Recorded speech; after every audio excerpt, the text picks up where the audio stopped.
Oh, what on earth? Oh, this is the wrong one. Oh, get it off. What on earth? Oh, dear me. What? Oh, no, no, no. What is it? Oh, there we go.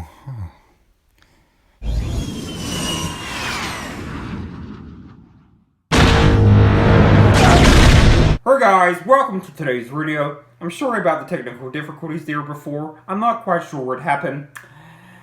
Anyways, today we're going to be talking about a very serious topic that may cause some division amongst us. And I understand that there will be those that already know their position on this particular topic, and there will be those that are on the fence. And this video is to kind of help you and guide you into being able to form an opinion on this. To help you when you're at a friend's house, when you're at the dinner table with your parents, when you're in school or at university, you'll be able to speak on this topic and be able to give your opinion confidently. I'm going to use a pro and con based system analysis procedure today to help you understand this. So I say we cut the small talk and we jump right into this neglected lore topic, not widely talked about among Star Wars theorists. So without further ado, let's jump right in. The Separatists, also known as the Confederacy of Independent Systems, Separate Alliance, or more simply the CIS, were a successionist government formed by thousands of star systems from the Mid-Rim to the Outer Rim that broke away from the Galactic Republic. The Confederacy was led by the former Jedi Count Dooku, who served as head of state. And in addition, the Confederacy was secretly supported by several corporations including the Trade Federation, headed by Viceroy Newt Gunray, the Techno-Union, headed by Foreman Mark Tambor, the Intergalactic Banking Clan, headed by the Chairman San Mu, the Commerce Guild, headed by the beautiful Shu Mai, the Corporate Alliance, headed by the Magistrate Paso Argente, and the Retail Caucus. So it was a multi-dimensional and multifaceted grouping with a wide range of different leaders. Now the title of today's discussion / title type thing is whether or not we should accept sponsorships from the Separatists. And it must be emphasized that this is a hypothetical discussion for if we were ever in such a situation where the Separatists wanted to sponsor us. Whether it be a scientific research project, a scholarship for a university, this channel, fundraisers for school galas, or just simply a particular product that the Separatists would want us to promo and feature on our social media platforms. I think the best way to go about facilitating this moral discussion is to compare and contrast the various pros and cons of the Separatists as an organization, and whether their decisions, bad or good as an organization, should weigh on our conscience when receiving prospective sponsorships from them. At the end, I will come to a conclusion and formulate my own opinion based on my pro and con based research system I have developed. Firstly, when considering whether you should accept Separatist sponsorships, or is the fact that the Separatist movement disrupted peace within the galaxy with the hundreds of destructive wars that took place. After the Battle of Geonosis, the first pan-galactic conflict in over a millennium had suddenly come into fruition. For the next 3 years, what is known as the Clone Wars raged across the galaxy, with the Separatists desperate to bring down the Republic. As a result, thousands of lives were lost, and many livelihoods were destroyed. So this definitely is a first notable con, and something that should probably weigh on our minds when accepting the Newt Gunray Leadership Scholarship for Politics and International Relations at Harvard.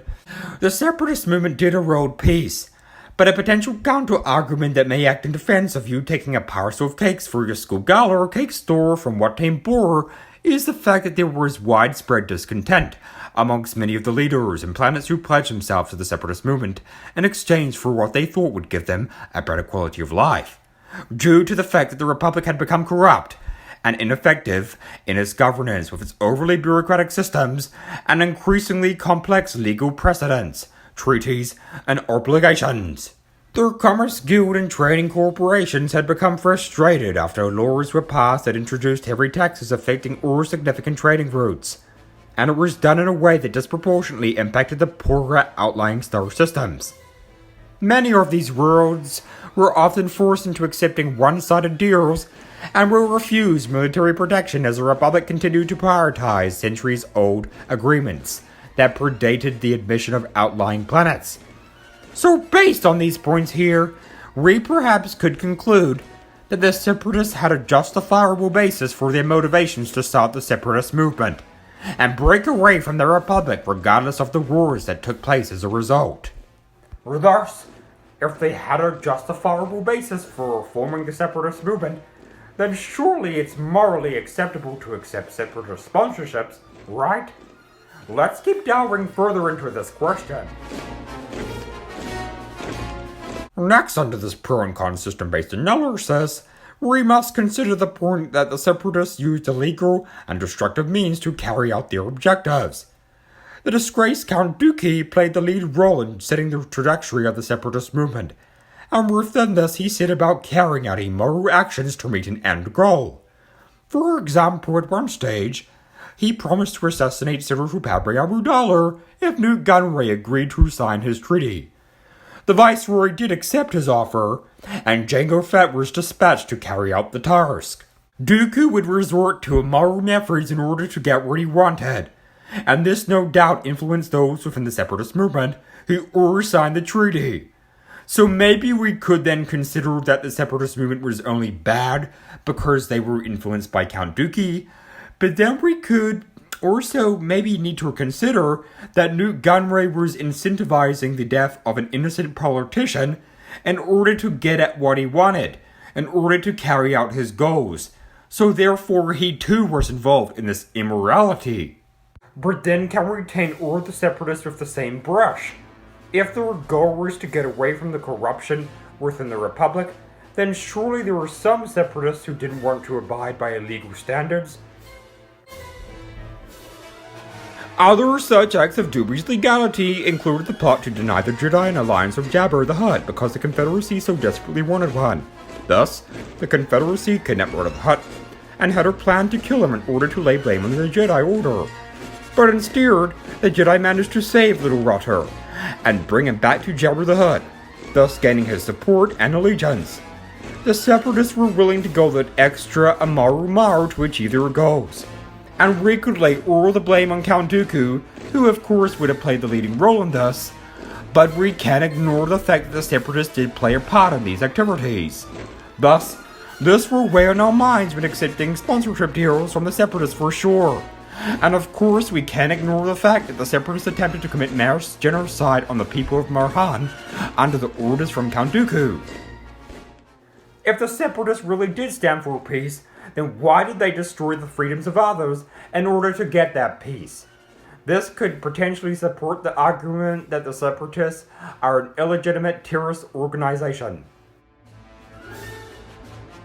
Another point I wish to highlight is that yes, the Separatist droid armies did inflict a lot of carnage throughout the galaxy.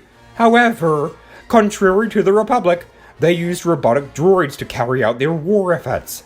They didn't put the lives of living beings on the line like the Republic did with their human clones.